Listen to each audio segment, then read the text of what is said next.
If you're looking for a warm and fuzzy tale about the goodness of humanity, this is not that. The Great Depression forced people to become creative and resourceful. That's how we got rice pudding, guys.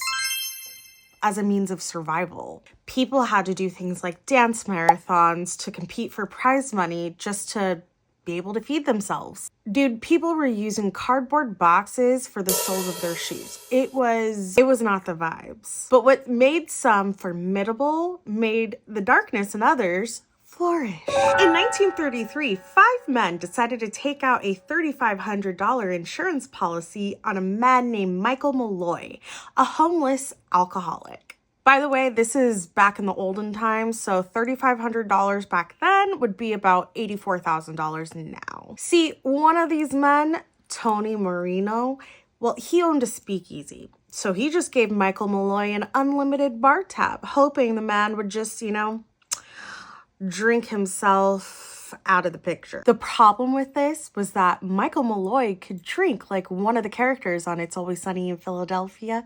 So he would drink all day and night and just pass out. Damn. So the boys had to get a little bit more creative with this. So they decided to just start spiking Michael's drinks. They would put antifreeze, turpentine, horse liniment, which was something that you were supposed to put on your skin if it's sore, kind of like icy hot. But at this time, it was pretty much meth and poison. None of it worked. This guy, he just kept drinking and kept having a good time. Then the guys decided to start getting a little more creative, and they would give him oysters soaked in wood alcohol.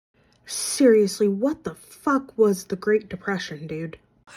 One time they gave him rotten sardines and like wall tacks in a sandwich, and dude ate the sandwich like there was nothing in there.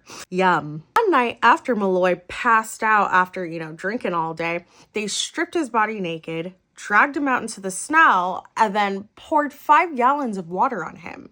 And then, scurried away. But the police ended up finding Michael, clothing him, bringing him back to life, and saved him. After all that, they decided to just, hit him with a fucking car, going 45 miles per hour. And despite a 3-week hospital stay and a bunch of broken bones, he was good. On February 22nd, 1933, while Michael Malloy was passed out, the men took a hose that was connected to a coal gas jet and then stuck the other end in Michael's mouth.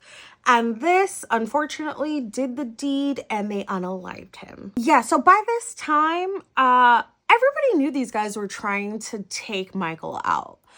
Mike even got the nickname Iron Mike because he was unalivable. All right, he was Rasputin. So they had gotten a medical examiner to basically lie on the death certificate and all of that stuff. But the police went and had Michael's body exhumed, brought him up, saw all the damage that was done to him, and the 5 men were charged along with the medical examiner. They were all charged and convicted of murder, and most of them were executed. So, good night, my precious.